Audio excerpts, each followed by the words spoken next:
Brodes Media. They beat the Heat, baby! Embiid down the stretch was a beautiful man. The jumper, the and one circus shot, the pass to Kelly Oubre, and this whole thing started for the missed free throws of Miami. Break it for chicken, motherfucker. Here comes the one, the only, Nic Batum. The dude was possessed. The guy was a monster. No one was slowing him down. He was best on planet Earth on that night. Man, wow. The block on Tyler Hero, forcing Tyler Hero to have a backcourt violation. And don't even get me on get me started on the savviness of when Kyle Lowry falls during the inbound pass. Do you know how many players might panic? Do you know how many guys might do the wrong thing, hesitate for 0.5 of a second, and you are screwed? You're turning the ball over. Bad things are happening. The patience, the poise. It's no surprise to me that Kyle Lowry, Nic Batum, it was even emphasized on the broadcast that they're 37, 38, 36, 16 years in the league. They're up there in their late 30s, and that's who's closing out this game. I've been saying it forever since I was born. I think it was the first words I've ever said after flying out my mother. I said the NBA's a grown man's league, ma. You know, and that's why you're watching them close out the games. Tobias Harris, woof. You know, but guess what? Every single time we get to the playoffs, it's the same conversation. They never get it done. They always have bad moments in fourth quarters. They struggle when it's very, very, very, very, very, very hostile. They don't know how to win. And while they found a way to win this game, it's not just like they found a way to win a typical grind out. This was a game where you were getting pantsed for the first 28 minutes of the game. 20, 40, 30, 30, 28, 38, whatever, how many minutes of the game? The first half is what? 24 minutes. 24 minutes of the game. You're getting pantsed by this zone. You're turning the ball over almost every possession. Jimmy Butler is getting a steal every 6 seconds with an easy fast break two-handed dunk when nobody's even close to him. That's what we were dealing with. You were an abomination. It looked like you were getting ran out of the gym, and the entire fan base rightfully decided to boo the hell out of you. And that was deserved, and that was needed, because you are too good of a basketball team to let that zone impact you that heavily. You didn't even look like a competent NBA team. You didn't look like you knew how to play the sport of basketball. You were screwing up everything. And it wasn't as simple as, well, they're just not making their shots, because did you look at some of those shots? Did you look at some of those offensive possessions? There's a reason why they weren't shooting very well, because, you know, I saw a lot of people try to run with some optimism that all they have to do is start shooting better. Well, they're not shooting good because this zone has them by the balls. Now, Nick Nurse, to his credit, he was paid and brought in here to have the answers from a coaching advantage. Even if you're facing the one coach that I think is better than you in this league, you need to do it. That's why you're paid. And he did. And I heard him speak about attack in the zone. That's what opened up some of those three-point shots. And you got some big ones. You got some big shots by a lot of people late. All right, because Cam Payne gets thrown into the fire for what, 3 minutes? But we can't overstate how important that one corner three was. Kelly Oubre finished a few, and he was flexing on a night where they missed a ton of layups. Tobias misses layups every time he plays a game, but it was very noticeable tonight. Buddy Hield,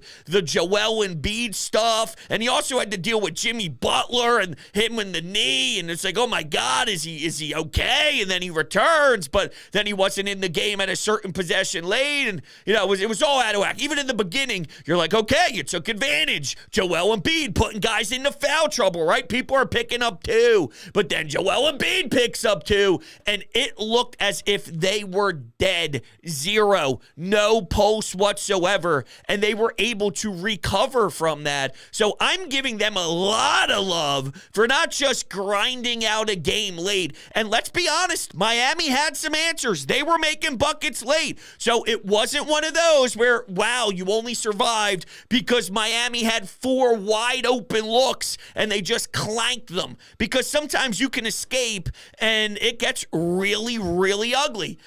Okay, they might have not have played the best game tonight, but the fact that Joel wasn't strong until the final 4 minutes, the fact that Tyrese Maxey never really got going, he finished about 6 of 16 from the field, only made 1 3 all game long, but doesn't that show you what you have? Was there a Batum on the roster in previous seasons? Could you live without Tyrese or Joel Embiid cooking? And whether Tyrese wasn't here or whatever, if Joel Embiid and someone else wasn't playing their A++ phenomenal game, who was going to be that wild card? You didn't have one. Now you have options. Batum's hot. Batum is red hot. Keep putting it into his breadbasket. You know what it kind of reminded me of? Maybe it's just the bald head, but Shane Battier. For whatever reason, his structure, I don't know, the defensive scrappiness of Shane Battier as well. I did not expect to be talking about Shane Battier today, but man, oh man, I am just so thrilled with this basketball team, and I'm so damn happy because they really needed this. This game was so big. Don't let anybody tell you otherwise, that facing the Knicks in the first round isn't that big of a deal. No, it's a big deal. It's a huge deal to not run into the same path when you're on this course to the NBA Finals of the Boston Celtics. Push that down the road. Push it past the second round. It is an advantage. And these New York Knicks fans, they wanted us. A lot of people question Joel Embiid's mental side of the game. They say he isn't that mentally sharp up there. I don't understand the Embiid haters or the non-appreciators because it's so easy to appreciate greatness. Yes, there was some annoyingness involved, a couple possessions and whatnot, but when the game mattered, that guy stepped up. That guy delivered. And I don't want to hear that, oh, all he did was pass the ball. That pass to Batum. Stop it. Jokic gets put on the highest praise ever because he's one of the best facilitators in all of the land at that size. And then Joel Embiid's biggest knock for his entire career was he's not as good of a facilitator. He doesn't see the floor as smooth as he should. If there's a double team, he doesn't know how to hit the open guy. Well, this game shows you that you give him space in the fourth, you're an idiot, you're a joke, you're a dumbass. He drains a big shot.